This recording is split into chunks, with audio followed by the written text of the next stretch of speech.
Good afternoon. I'm Shannon de Rehove. Welcome to today's webinar, which is hosted on behalf of Remote Metering Solutions, the largest privately owned utility network manager in South Africa. Before we start the discussion, please note that the chat and the Q&A are available to you. Please post your questions in the Q&A and your comments in the chat. Both the Q&A and the chat are at the bottom of your screen. Please be aware that we're recording this webinar and we'll send the recording to you when it's available. We're also streaming the webinar live on YouTube and we'll share the link in the chat once it's available. Today, we have the pleasure of being guided by Frikkie Malan, the Chief Operating Officer at Remote Metering Solutions. He'll facilitate the discussion with today's panel, which consists of Anelisa Keke, an independent consultant across the reward and sustainability disciplines. Ilse Swanepoel, the Chief Operating Officer at Remote Metering Solutions, and Brian Unsted, the Lead Specialist in Sustainability at Liberty 2 Degrees. So I'll hand over now to moderator Frikkie Malan to start the discussion. Over to you, Frikkie. Thank you, Shannon. And good day, everyone, and welcome to today's webinar, From Zero to Net Zero. My name is Frikkie Malan, as Shannon said. I'm honored to guide today's discussion with our panel of esteemed sustainability leaders. First, I just want to thank Shannon and the rest of the Engineering News team for facilitating this webinar. I also want to thank our panelists for their time and above all their expertise and their experience that they will share with us in the next hour or so. It's one of the largest contributors to global energy consumption and emissions. And as we navigate the path to a sustainable future, one thing is clear.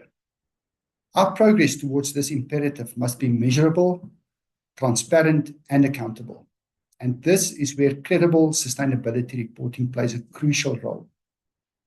Businesses that embrace structured, standardized reporting frameworks are not just checking a compliance box. They're driving real action, improving financial outcomes, and are positioning themselves for long-term success. Yet, many organizations still struggle with where to begin. They're literally stuck at zero. And others grapple with the complexity of sustainability reporting frameworks.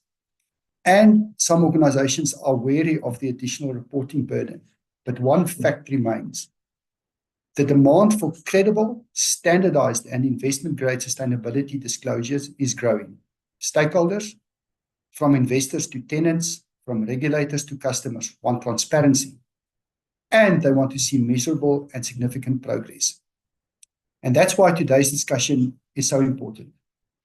We're here to unpack the role of IFRS S1 and S2 standards as the foundation for sustainability reporting that is credible, comparable, and financially meaningful.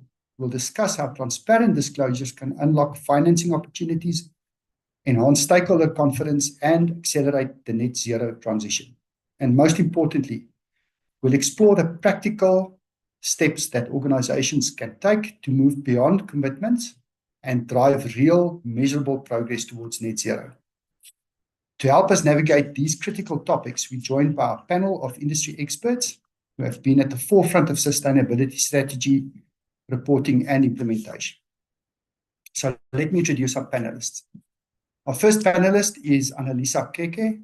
She's a sustainability executive and a consultant with deep expertise in corporate sustainability strategy and regulatory frameworks. She has worked as a chief sustainability officer, and recently she started her own business to advise organizations on aligning with global sustainability reporting standards like IFRS S1 and S2. Next, I want to welcome Brian Unsted, who is the lead specialist in sustainability at Liberty 2 Degrees.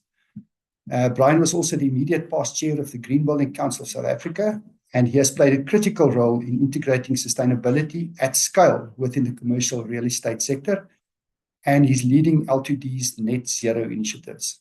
Finally, we also have Ilse Swanepoel. She's a recognized utility management and sustainability expert, having led sustainability initiatives at a listed property fund and now at RMS. And I might add that Ilse is also a past chair of the Green Building Council of South Africa.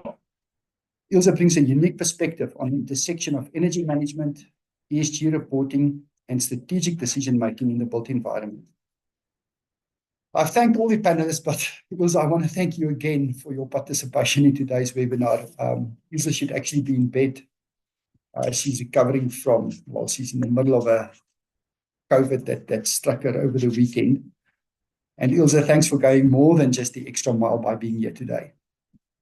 So with that said, let's start the discussion and move on from me to our experts. And Brian, I want to direct sort of the first question to you. Now, you've been deeply involved in implementing sustainability projects across a diverse property portfolio at Liberty 2 Degrees. Can you share your experience in scaling these projects and the specific challenges that you've encountered? And also, more importantly, how do you measure and report on the impact of the projects that you have implemented? What tangible outcomes have you seen towards, particularly in terms of L2D's progress towards net zero? The L2D sustainability efforts operate under your impact framework, which is a structured approach to ESG integration. And I'm also, maybe if you can share how this framework helps streamline your reporting and what lessons you've learned about effective disclosure and stakeholder engagement. I think that's about 4 questions. Brian, over to you. Hi, Frikkie. Oh, thanks. It's quite a mouthful there. Welcome to everyone joining us, industry colleagues, and to the other panelists.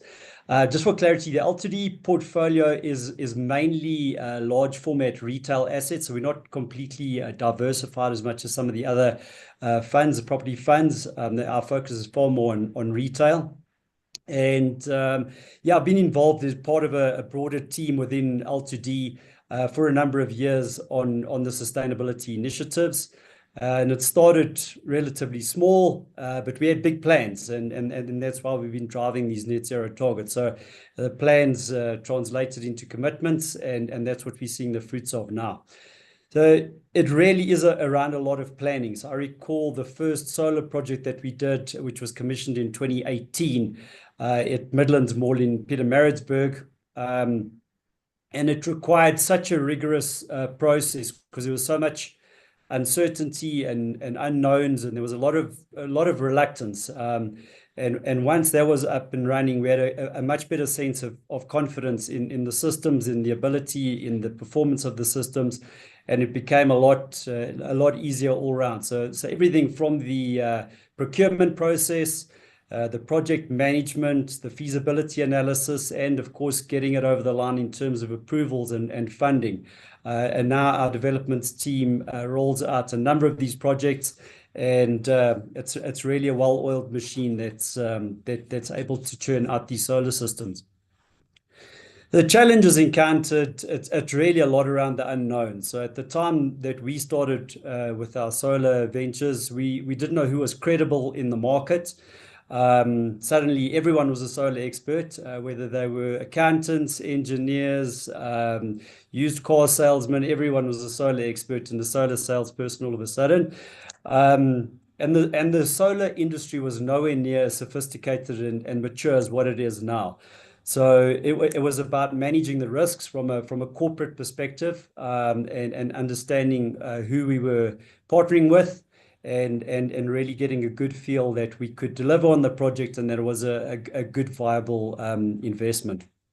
And in some ways, I feel like the water industry is kind of on that cusp at the moment. There's technologies out there, things are happening. There's still a bit of a shake-up in terms of some of the role players in that. And there's a lot of legal and compliance issues that are being navigated, but it is quite exciting. So that I think answers the first question.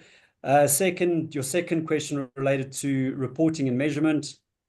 And I'll start with that, of course, by saying that, we have all these wonderful models on what these systems should deliver and can deliver, but we have to track actual performance against it and monitor, and where we need to take interventions to make good on underperformance, that's what we need to do. So I think we've moved a long way away from when we started in the solar sphere around just merely having quarterly panel cleaning as an example, to a much more sophisticated model where we are actually now monitoring the performance of the panels every single day, And when there's a downward trend and it's not weather related, etc., people are asking questions saying, maybe you guys should go and clean the panels. It's only been 6 weeks ago, but we suggest you go and clean the panels now to deliver optimal performance. So that maturity, I think, in-house has also got a lot better over the years. And then in terms of reporting and that, we do our annual reports externally, whether it be integrated reports, ESG reports, but we're tracking our performance of our utilities and our investments in the likes of solar on a weekly basis, just to make sure that we're on track of what we should be delivering. And then just to list 2 examples on the energy side of the business, solar really has been a key component of our move towards renewables. The returns have been good, and we are completing the last of our major solar projects at the moment, which will be complete by around August, September this year. And that'll take us up to 17 megawatts of solar, and which will account for around 20% of our total energy requirements. So it's scaled up over a number of years, and now it's become quite significant. And then in terms of another initiative, a significant initiative that we've been involved in, is the replacement of our air conditioning equipment from water-cooled systems to air-cooled systems. And that'll significantly reduce our water consumption, potable water consumption, by around 15 to 20%. So again, that's quite a significant intervention that's making a big difference. And then lastly, your third question, I think, or fourth question, was around transparency, accountability. So I think the commitment of landlords and from our perspective, L2Ds, to provide what's relevant to stakeholders. So we are now a business line within the Standard Bank Group. We were previously listed as a separate entity until the end of 2023, and now fully aligned and part of the Standard Bank Group. And so the reporting requirements will now be even further aligned to Standard Bank's reporting strategy. Sure, thanks, Brian. I'm going to move on for the sake of time to Anelisa. I've actually got a question I want to ask you, but let's leave that for the Q&A. Anelisa, you've had the unique experience of seeing sustainability from 2 perspectives. First, as I've mentioned, you've been a sustainability executive in a listed property fund, and now you're a consultant guiding organizations at different stages of their sustainability journeys. So, first question I have, based on this experience, what would you say are the biggest hurdles that organizations face when they begin their sustainability journey, particularly those looking to set some kind of a, let's say, net zero target? Then Thanks. also, of course. I've got one more for you. I'm not going to give you 4 like I did to Brian. Sorry, Brian. More importantly, what practical steps can companies take to move from some kind of commitment to actual meaningful action, ensuring that they align their sustainability efforts with their business strategy, compliance, and financing goals? Thanks so much, Frikkie, and thank you to my esteemed panelists for having me, and good afternoon to the audience. Frikkie, I think what's interesting is that there are quite a few companies that are only starting their sustainability journeys this year. And what you tend to find is they don't know what they don't know, if that makes sense. But what you often find is they're under pressure from one or more semi-external or external stakeholder groups to fast track their sustainability strategy. So what I frequently hear is the board of directors told me I have to do this, so here we all are. Or you hear, listen, we need to attract new sources of capital. Or we're trying to, attract developmental finance, and so here we all are. Or you hear, we're trying to get tenants, and tenants are starting to make some noises and starting to make real demands of us from a sustainability perspective. So here we are. So you tend to find that is the real impetus behind the discussion. The biggest challenge, I think, is the knowledge gap.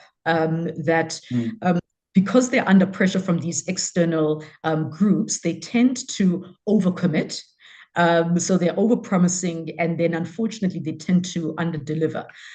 So more than once, for example, I've seen companies say, oh, we've got this very ambitious net zero target. And then I say, okay, but have you calculated your carbon footprint before? And then, oh, wait, what's that? Is it nice? So you have that problem where a lot of people are under pressure to put the cart before the horse, and also because I think a lot of companies don't want to fall behind their peers or don't want to be seen to be falling behind their peers. So the first order of business, I think, is to just understand for yourself as a company, why are you doing this?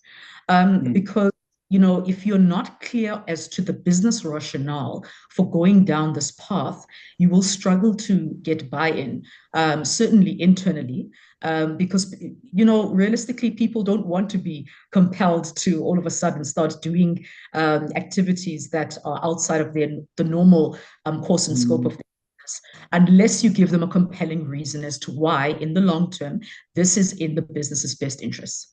So explaining that problem statement and what it is you're trying to solve for, and then getting to solution mode, I think is absolutely critical. And when setting a net zero target or a net zero journey, I always say you can peek over the fence and look at what your peers are doing, but you shouldn't just copy and paste what your peers are doing. So it's also about clearly defining what is net zero in your world. What is you're trying to achieve, and what is the business rationale behind your net zero target? Because it can't just be my tenant told me to do it, or XYZ investor told me to do it, and I need that 500 million, so we're just going to do this now. I think in terms of your second question, in terms of the practical steps, the first thing is to actually map out your business model and how your stakeholders fit into that business model, and how it then feeds into your short, medium, and long-term strategy. And it might sound a bit trite, but what you find with very siloed organizations where different departments do their own thing, they don't necessarily speak to each other in any meaningful way, shape, or form, it actually becomes quite an exercise to actually map out what the complete business model is across the organization. Because if you don't do that, you can't move to the point where you actually start setting a strategy that speaks to an ESG strategy, rather, that speaks to the company's trajectory in the short, medium, and long term. And a practical example of where this is played out, you find some companies will task a specific department to oversee sustainability. And that department, because people do what they know, they just focus on what sustainability looks like insofar as their department is concerned, as opposed to looking across the business, including looking at the governance aspects, looking at the shared services, and the extent to which they need to incorporate sustainability.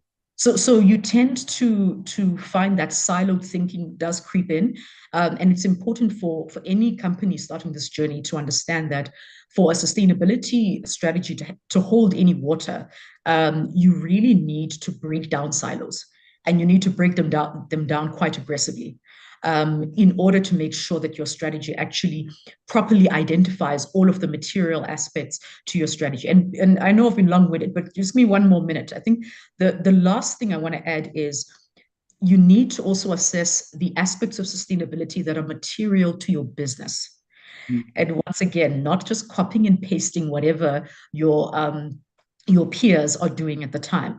So if your business, for example, only consists of existing buildings, you're not developing at any real degree, and your assets are not located in protected areas, from a conservation perspective, it probably doesn't make sense for you to have the most stretching net positive biodiversity target in the market, because your impact of biodiversity on your organization and your organization's impact on biodiversity is fairly minimal.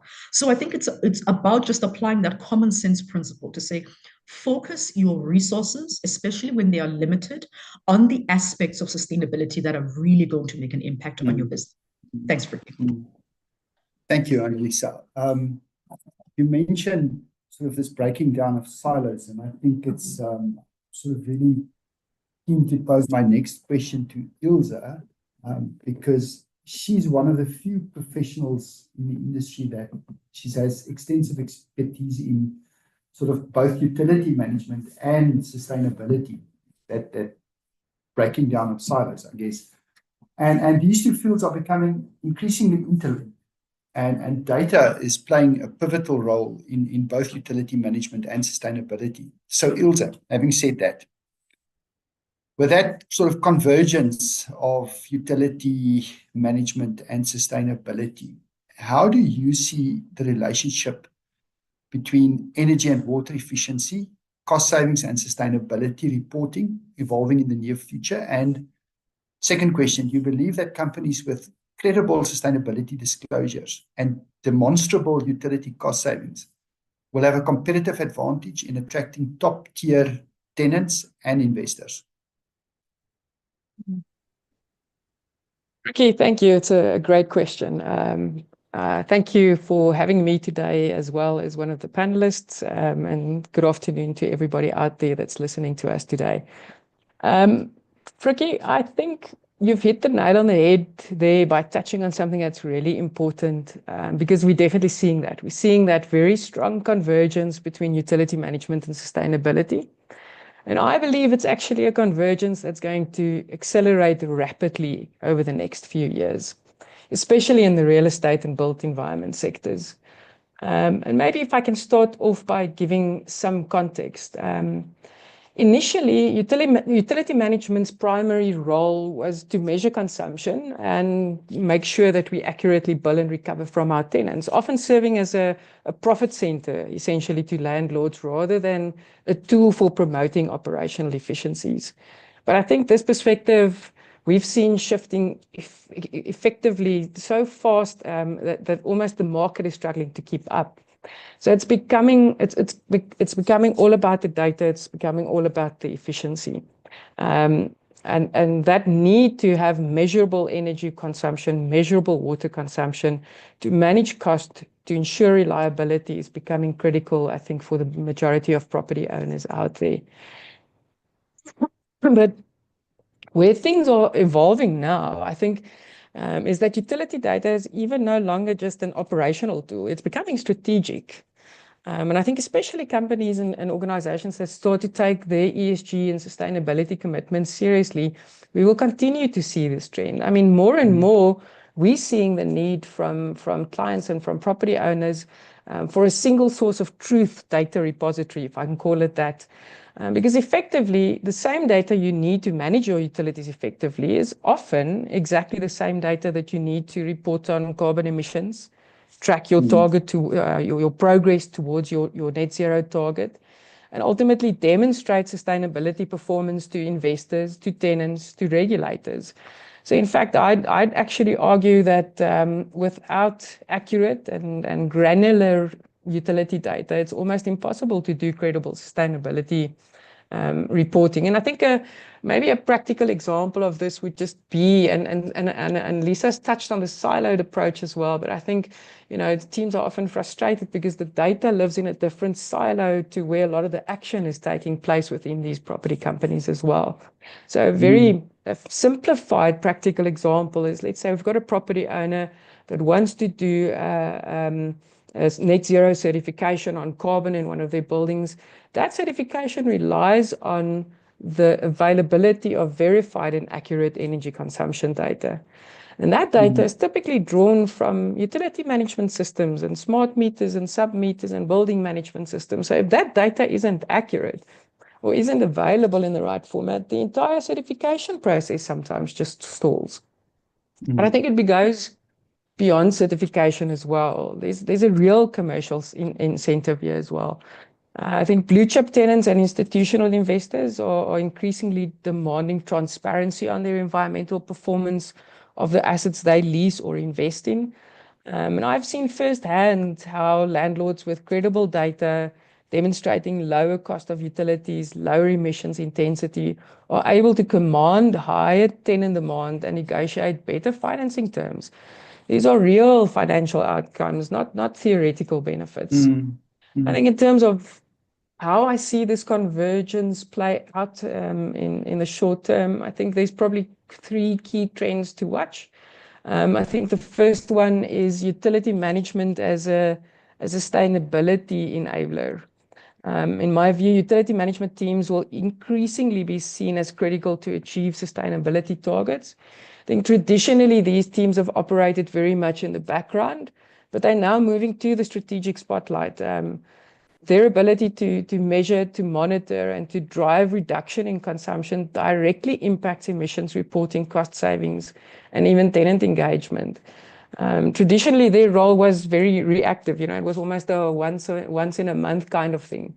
But the pressure is mounting, and these teams need to start driving true proactive management of consumption to at least achieve operational efficiency as a very first step towards net zero buildings.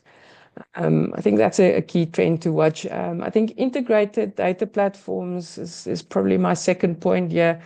We're already seeing a lot of companies out there that are moving towards integrated platforms that bring together utility data, emissions data, ESG metrics into one dashboard.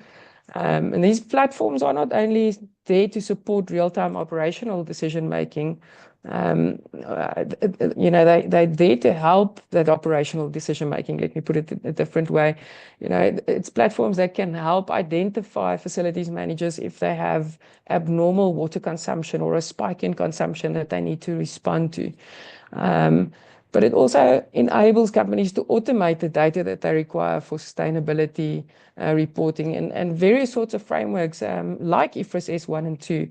And if we're able to deliver platforms like this to the market, this means a less manual work, fewer errors, more confidence in the numbers that's being disclosed to stakeholders. So I think with the impending implementation of reporting standards like IFRS S1 and S2, there's also a heightened need for the alignment between utility data and financial reporting. And I think companies are increasingly seeking specialist guidance to ensure that their consumption data, their emission records, their financials are synchronized, which is essential to the accurate disclosure of sustainability metrics. And I think then lastly, and probably most importantly for me, is credible disclosure of utility performance. That's becoming a real competitive differentiator. Tenants, especially large corporates with their own net zero goals, I think are looking for properties that help them achieve those goals. And if landlords can show with confidence that their buildings use less energy, emits less carbon, and the costs are less to operate, there's a major advantage. It's not just about being green, it's about being able to prove it with the data. And I think independent data insurance is becoming a critical requirement. More companies now require that their sustainability data be independently verified, particularly as this data is directly impacting their ability to secure ESG or sustainability linked financing arrangement.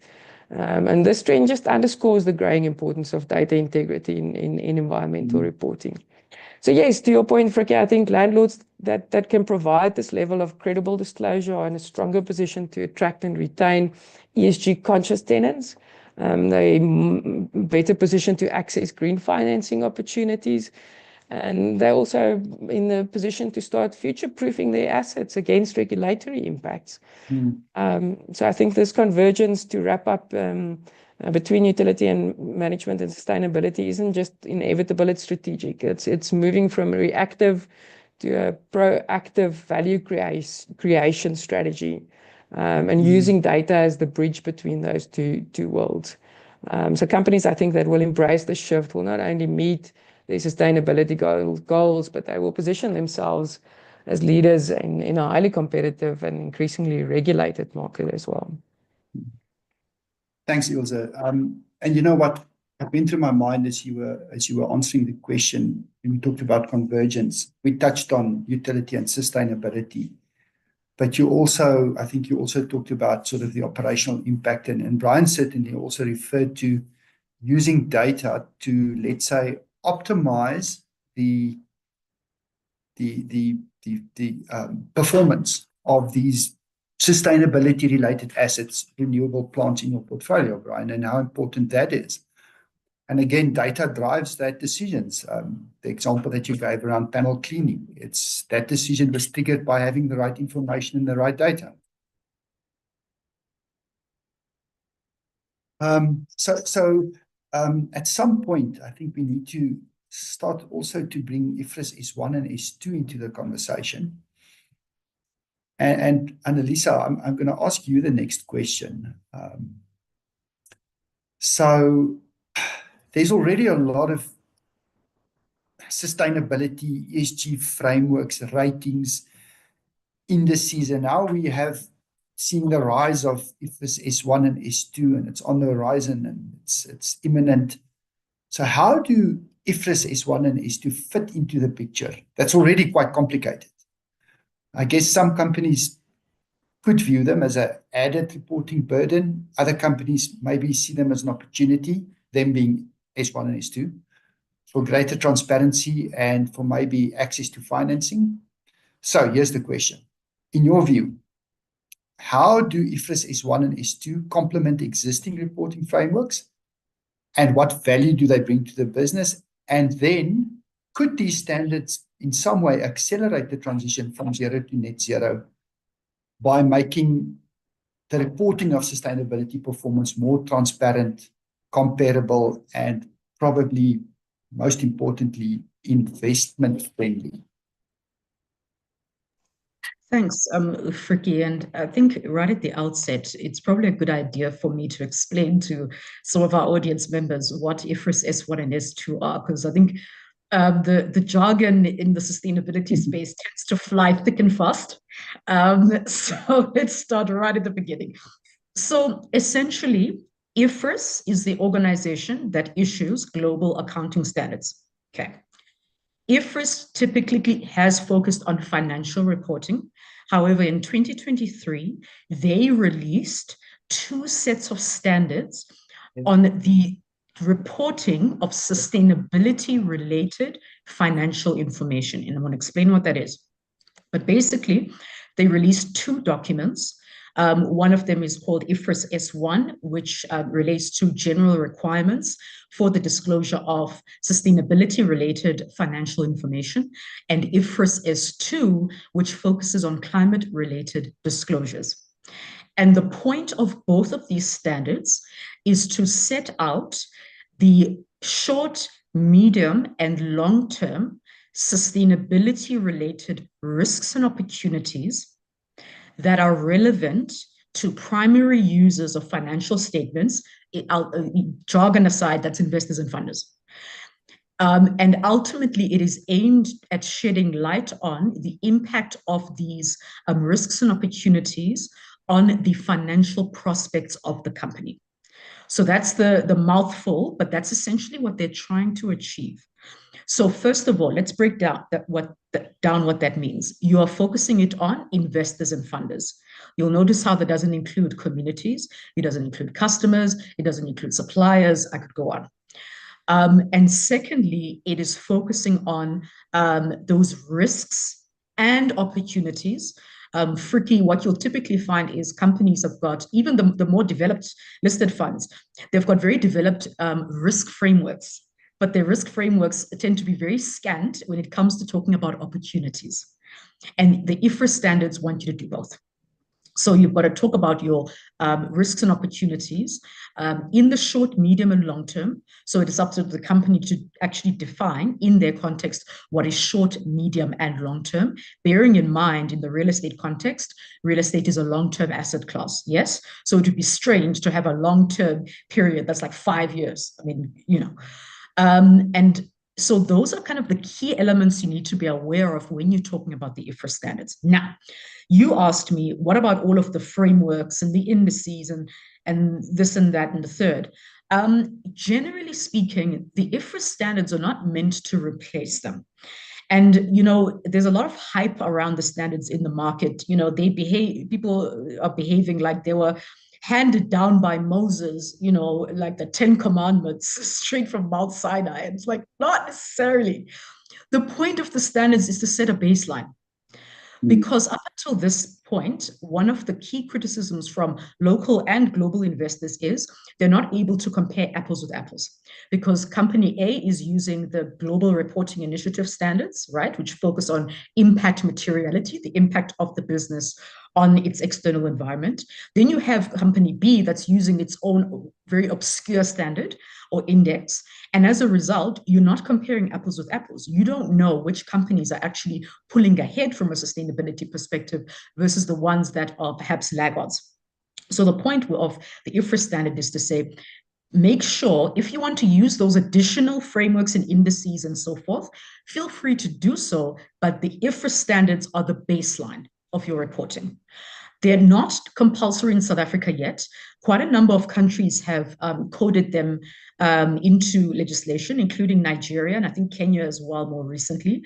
I do think in the next 2 years, the South African legislation will probably make IFRS compulsory. Why I'm saying that is the CIPC, Companies and Intellectual Property Commission, has actually allowed companies to start tagging in their annual reporting back to SIPC. Companies can actually tag their sustainability-related risks and opportunities. And that, to me, sent a message to the market that, listen, we're moving towards full regulation, but for now, everything is voluntary. So generally, what you also find is that those same frameworks that I mentioned, where companies can choose to continue using them, provided they're using IFRS as the baseline, you find that a lot of those indices are actually also aligning themselves more and more to IFRS. I think a month ago, the Greenhouse Gas Protocol, which regulates carbon footprints and how to calculate your carbon footprint, they've just come out with a new supplement on how to align your greenhouse gas reporting to your IFRS reporting. So that kind of shows you that even the tried and tested frameworks that have been around for 10 years plus in this are aligning to IFRS. And just in terms of, the benefits thereof, it gives your organization an opportunity to explain to your investors and your funders on your own terms that you understand your sustainability-related risks and opportunities. You understand the impact that they could potentially have on the business, and that the management team and the board have the matter in hand. And you'll notice how it goes beyond, obviously metrics and targets, will be heavily influenced by utility data, which Ilse has explained at length. But it also talks about governance, Frikkie. It talks about who in this organization is responsible for this thing, who sees it, who makes sure that there are targets, who makes sure that those targets are credible, how often are they being measured. So I think there are a lot of benefits in terms of getting investor confidence that as they refinance your assets or as they inject you with new capital, you're actually able to deploy that capital in a way that minimizes your risks and maximizes your opportunities. And then lastly, your question on accelerating zero to net zero. I think the fact that the IFRS standards focus on your short, medium, and long-term journey compels you to explain what the journey is going to be between point A, being the 18th of March 2025, and that 2050 goal you've set for your existing assets. You can't just set this goal in a bit of a vacuum and then just hope that your investors take it on faith that you'll make it there safe and sound. You actually need to map out how exactly you're going to implement that. And it gives you an opportunity then to actually map out some of those practical implementation measures that your organization has taken as part of that journey. And also forcing you to make your commitments more credible, because now you have to actually clearly define your commitment. So when we're saying net zero, is it net zero carbon? Is it net zero water? Is this a time-bound target? What are your key challenges? How are you going to overcome them? As opposed to, setting a net zero target that is little more than a catchy slogan. You really have to explain how it actually serves your IFRS-related sustainability risks and opportunities that are going to impact the financial prospects of the company in the medium to long term. So I know that sounded very lawyery, but I hope that sufficed. Thank you, Anelisa. So Brian, I'm going to ask you the next question, and it's sort of, I'm coming from the angle of Liberty 2 degrees, certainly far beyond zero and well on your way to net zero for a number of years. So you've had to report more than once on your progress. So if you can make it a little bit practical, I guess, and if you can share some of the reporting practices that some of the audience and other organizations can learn from. Maybe it implies that, you know, sharing learning means there's maybe some mistakes made in the journey. You don't have to mention that. But yeah, you've come a long way, Brian. What can you share about your lessons learned in terms of how you disclosed progress? Thanks, Frikkie. I think you've dropped from 4 questions to 3 this time, so thanks. Yeah, so the Liberty 2 Degrees framework is under something called impact, and that covers both environmental sustainability and the social initiatives that affect the communities that we operate in. We report on a combination of qualitative and quantitative disclosures in that. We need to provide the numbers and where we are, where we targeting to get to, and how we're going to get there, and in what time frame we're going to get there. And a key component to that is obviously telling the story of what we're doing, what we're planning, and why we're busy doing that as part of that strategy. So today we're quite proud. We've got the first portfolio-wide net zero waste certifications as of beginning of last year, and we've made some very good progress in terms of net zero water and net zero carbon. And I don't make light of it. It comes with a lot of work, a lot of effort, a lot of capital commitments. In terms of the reporting side, yes, we you know, the first ESG report that we did, I think it was 4 years ago, and we were a separately listed entity as Liberty 2 Degrees. And the first one in particular is an absolutely huge task. I mean, the assembly of data, the verification, that kind of process, setting it up, getting all of the initiatives that we're busy with documented and so on, and it gets a little bit easier. So once you've got that template set up and you can really track and use that as the baseline, and it does become quite a lot easier after the first one. And then you're having the data externally audited, I think is quite a key component of the process from a level of comfort to stakeholders.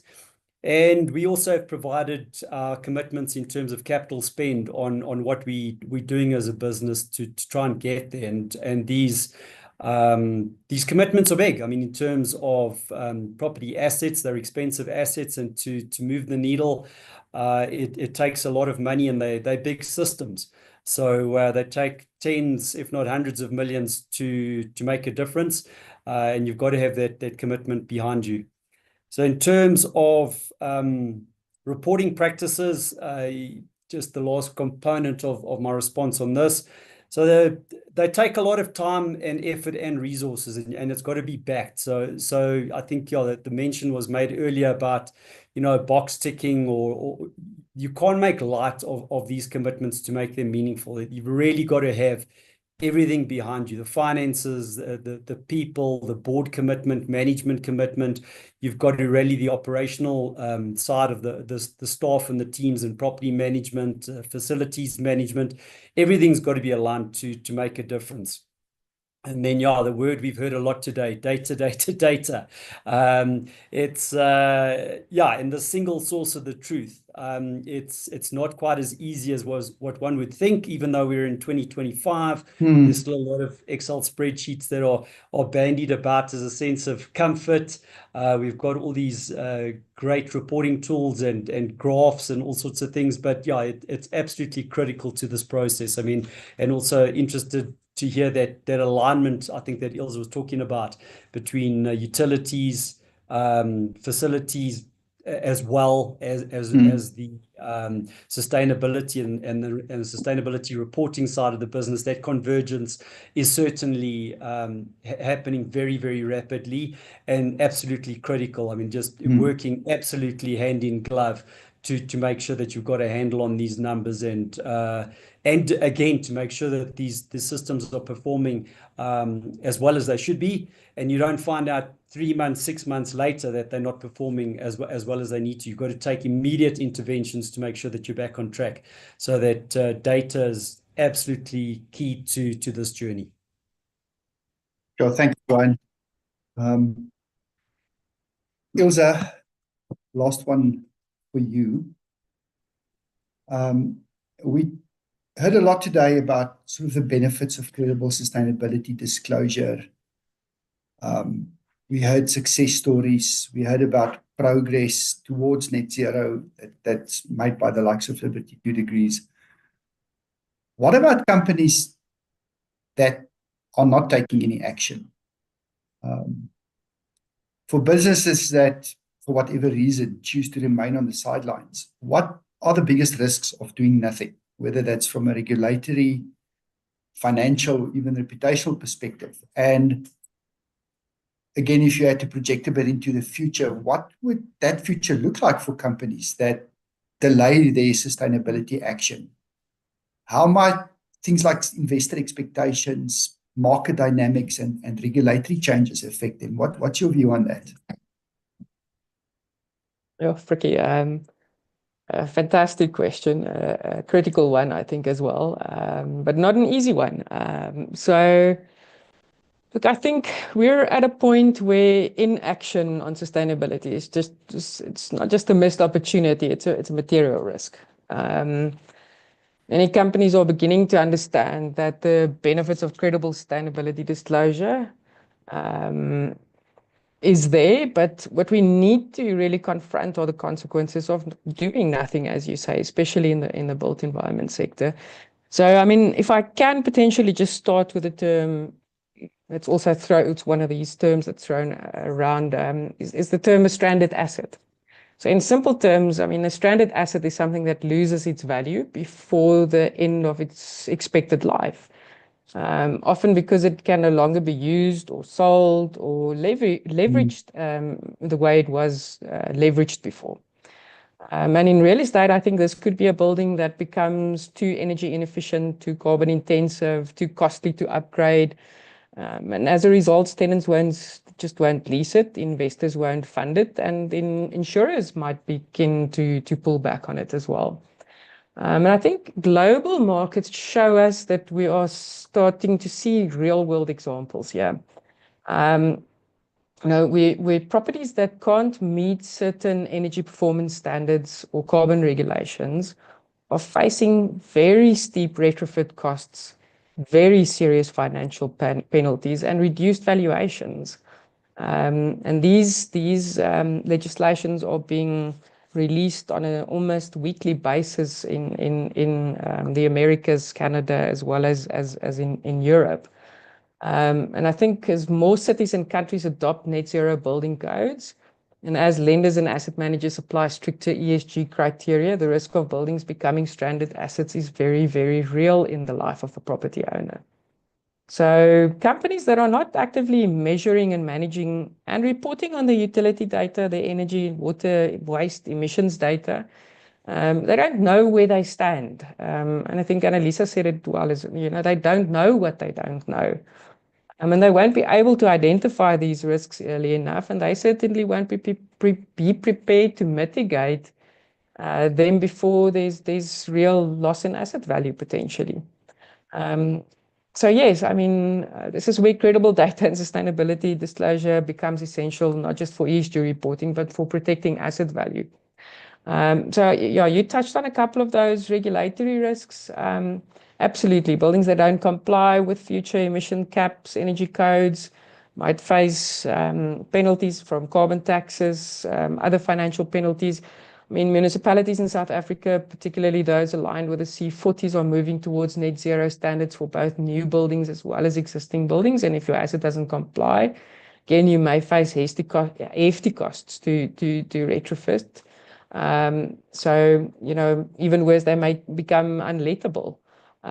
Financially, absolutely, these stranded assets that lose value will affect balance sheets, will affect your borrowing power, your ability to attract investors. So we're seeing green finance options like sustainability-linked loans becoming more widespread, but they require, again, credible standardized reporting. So I think it's a matter of no data, no deal. So, there's other material market risks as well. Let's talk about tenants, especially the blue chip corporate tenants with their own ESG ambitions and mandates. I think these tenants won't lease spaces in buildings that aren't aligned with their sustainability and efficiency benchmarks. And if you can't provide the credible data showing them that the consumption in these buildings are lower, that emissions are lower, you're definitely at a disadvantage in attracting premium tenants to your buildings and again, impacting bottom line. I think on an operational risk point of view, buildings that are not managed sustainably tend to become increasingly inefficient and expensive to operate. So as utility costs rise, especially with the volatility of energy and water supply in South Africa, inefficient buildings become financial liabilities very quickly, pushing them further towards the stranded asset status. So I think, to wrap up on the doom and gloom side, doing nothing and doing nothing is not a neutral position anymore. It's a high-risk position.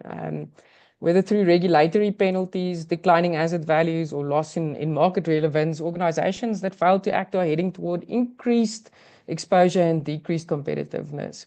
But I think it's important to also realize that there's a big however here. I think the pathway to sustainability is filled with actionable steps that property owners can undertake immediately. Loved Anelisa's reference to, from today. I mean, for example, I'm a very keen advocate of the Green Building Council's Energy and Water Performance tool, which is a tool that's available freely and you can download and obtain that from their website. Just as a first step to at least gain an understanding of your portfolio or of your building's emission sources and where they are performing relatively to the market, so that you have some sight of their sustainability profiles and can start to action on that. Another thing that I think is critical for property owners to understand is that thoughtful consideration of building design during renovations is something that can significantly enhance your energy efficiency also long term when we think net zero. It's not always about the PV plant or the lighting changes and the HVAC upgrades. It's around making design improvements in as far as it's practically possible when you do renovations, that it's not only something that's considered as part of a new build. So yeah, I think in conclusion, while the risks of inaction is really significant, they're far outweighed by the benefits of proactive engagement in sustainability practices. So I think starting with mapping out comprehensive data systems, aligning with global reporting frameworks, using tools that's out there in the market that's easily digestible, I think is a good very first step for property owners. So yeah, I think the good news is that credible sustainability disclosure rooted in accurate utility data can prevent assets from becoming stranded. And it enables proactive planning, access to green financing, competitive position in the market. So yeah, I'm sounding like a broken record, but starting with robust data systems and aligning with these standards is not just best practice, it's future proofing at the end of the day.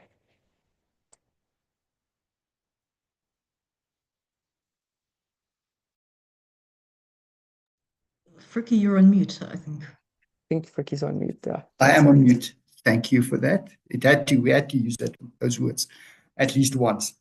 Thank you to the panelists. You've shared a wealth of information. Before we go to Q&A, and I'm looking at the time, we are almost at the end of the hour.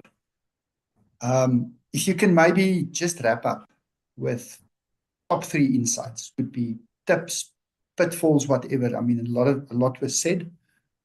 And Brian, I'm not going to start with you with a wrap up because I've thrown some questions at you. Let's start, Ilse. Can I ask you to go first, and then Anelisa, and then Brian.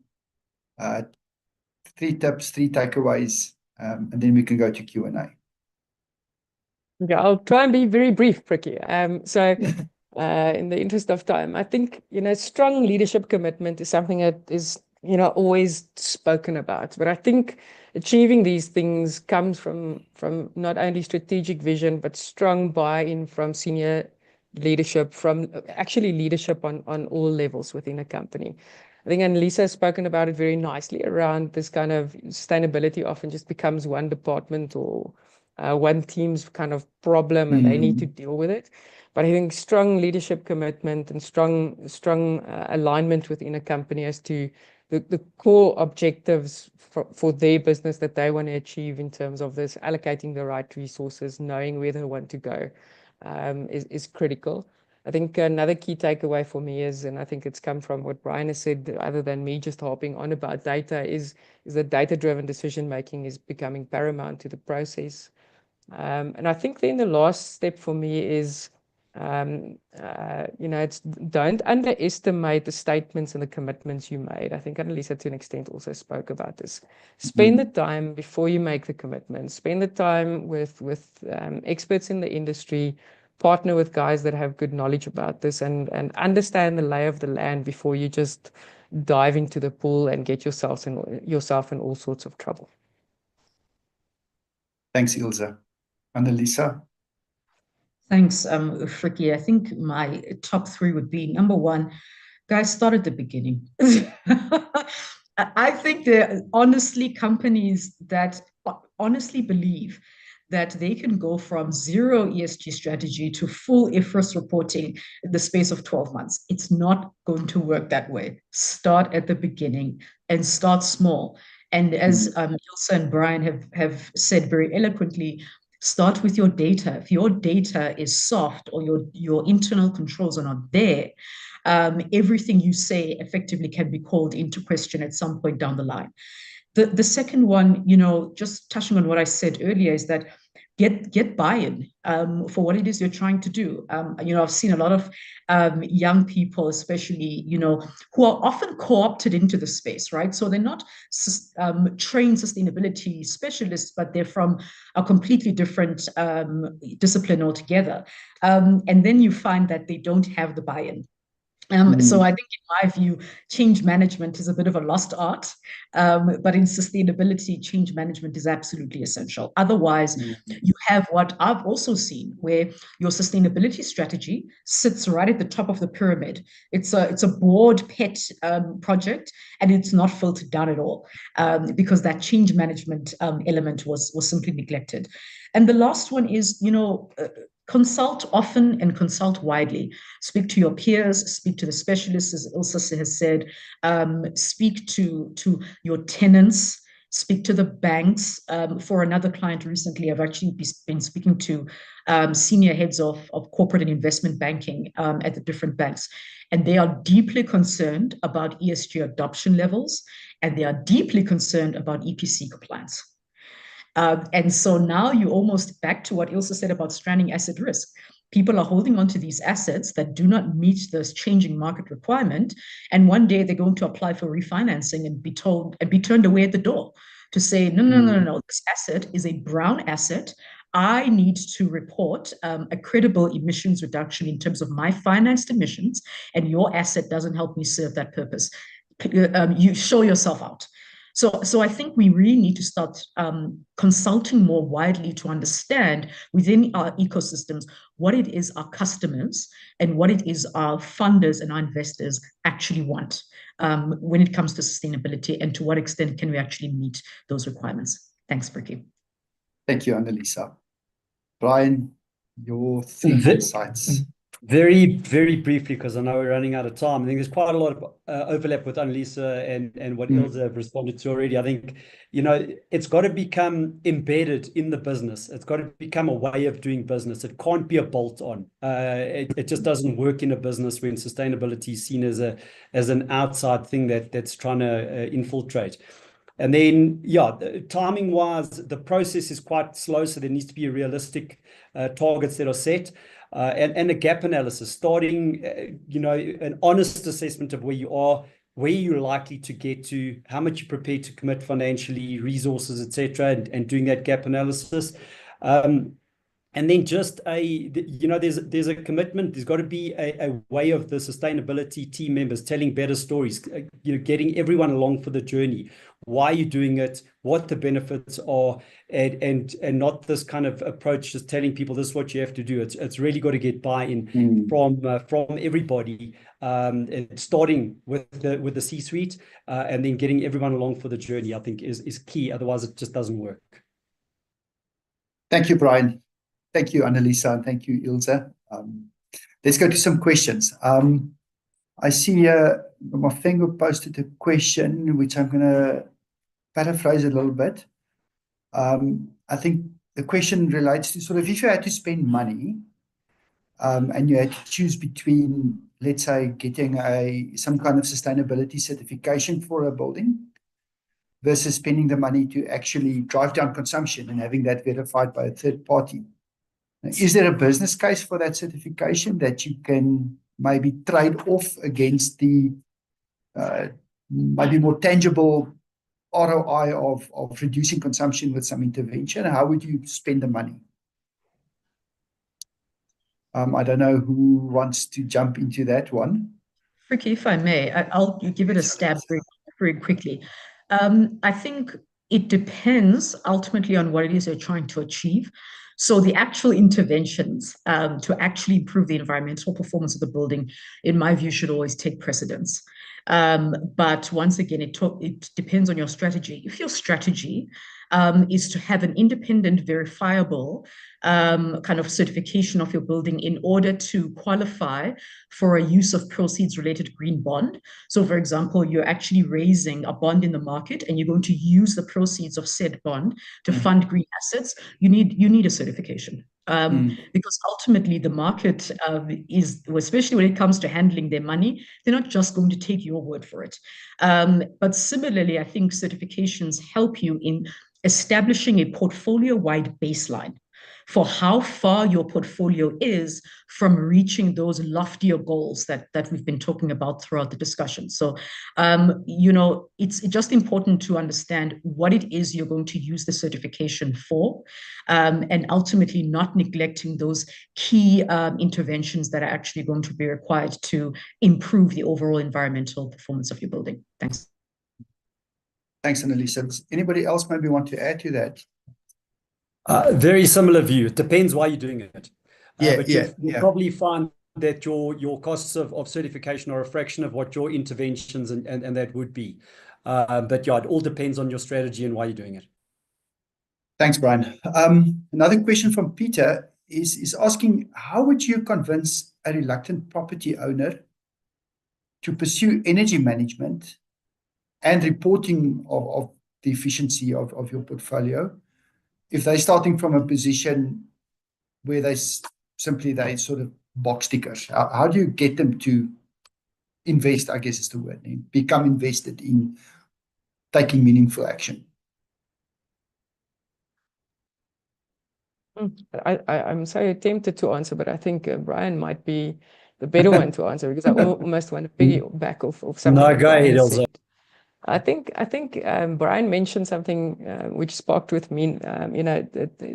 He mentioned the word storytelling, and I think this is something that we lack in businesses at the moment. Is if you're able to get a chance to do a proof of concept, and I think Brian, and I think that's why you're probably better positioned from an LTD 2D point of view with practical experience on how you guys were able to achieve net zero waste. It's not, oh, we're going to spend all this money and achieve net zero waste one day, and there you go, and you've got all the monies on the table.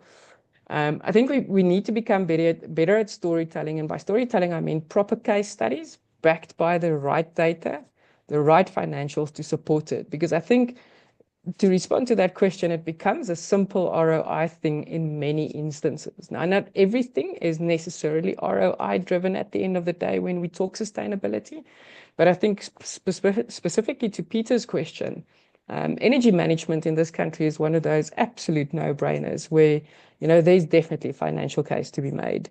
And I think if one can do that linked to a case study with proper back data, I don't see why you won't sway a property owner to move away from a box ticking exercise thinking. Thanks, Ilse. I've got a question for Brian. So we talked about energy efficiency now and energy management and the business case there, and it certainly is there. But Brian, I guess let's call it energy efficiency specifically, there's sort of limited progress you can make towards net zero. You can't get to net zero with efficiency only. So there's sort of I guess maybe a mix of interventions between efficiency, renewables, and maybe some other things. What's your take on sort of a journey that sort of where do you start? Efficiency first, renewables first, in combination? Just, I know it's a very broad question, but sort of generically, how would you unpack that?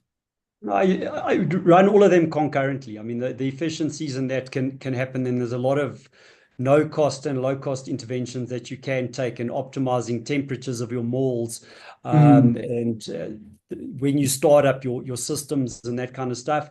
On-site renewables has become an absolute no-brainer with the pricing of energy and that, and as I said earlier, it's a very advanced and sophisticated industry. We're also looking at wheeling at scale. So in the instance of Sandton City and Nelson Mandela Square in Johannesburg, we've got a direct Eskom feed. So we're at advanced contractual stages in terms of wheeling. And yeah, it's a combination of driving down consumption as much as you can, both from a landlord's perspective as well as from a tenant's perspective, and getting the tenants to try and reduce their bills and align with your net zero targets. And then, yeah, changing that supply, that mix of supply has to happen significantly. Thank you, Brian. There's a few more questions. It's almost, see, Michelle, it's more of a statement than a question, I guess. And Anelisa, I see you are responding to that statement. Maybe we can take one more. It's already 6 minutes past 3.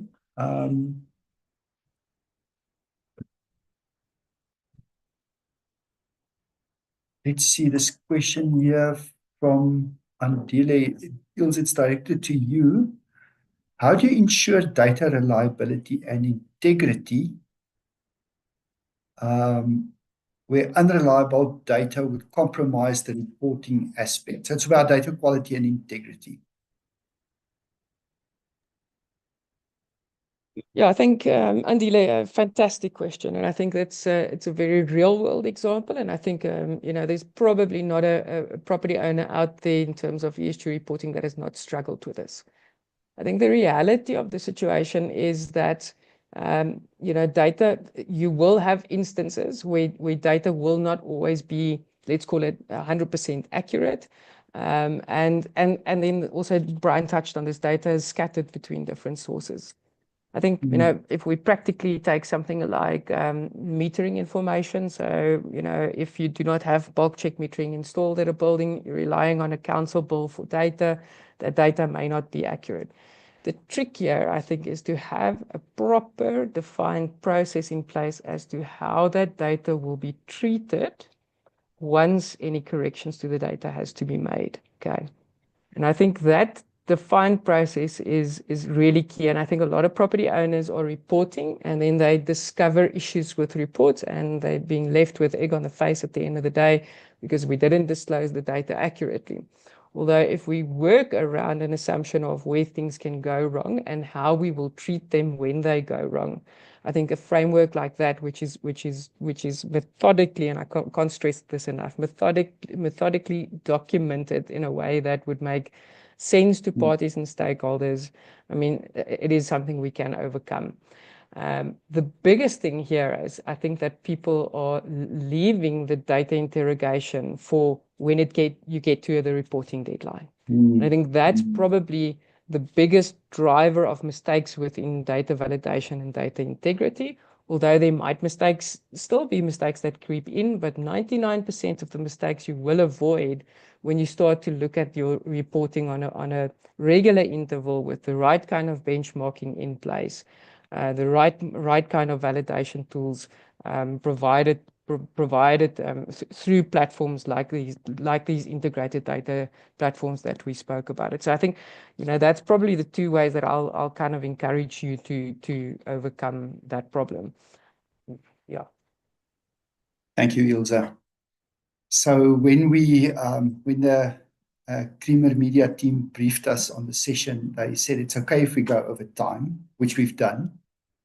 They also said that sort of getting to 10 past the hour is going to stretch the limits of most people's availability. So with that in mind, I want to wrap up the session. I want to thank the panelists again. There's meeting expectations and then there's exceeding expectations. You've certainly exceeded my expectations of the session. Thank you very much for sharing your knowledge and your expertise and doing it in the way that you did it. Thank you for everybody who attended. I know you're all busy taking our times to attend the session. We certainly enjoyed it. And then thank you again to the Creamer Media team, my own marketing team for setting this up. Thank you very much. And I hope you have a wonderful day. Thank you. Thanks so much. Brian. Thank you, everyone. Thank you. Thank you. And as we wrap up, I just want to say thank you also to everyone for joining us. Thank you to our moderator, Frikkie Malan, and our guest speakers, Anelisa Keke, Ilse Swanepoel, and Brian Unsted for an engaging panel discussion. As Frikkie said, there was a lot of information that was shared, and I think everybody enjoyed the discussion. If you have any further questions or would like to continue the conversation, you can feel free to reach out to us via email at shannon@creamermedia.co.za. And if you'd like RMS to assist you and your businesses in better utility management to create a worry-free utilities future, you can visit their website at www.remotemetering.net. And with that, I'd like to bid you all farewell. Thank you so much for your time and goodbye. Goodbye.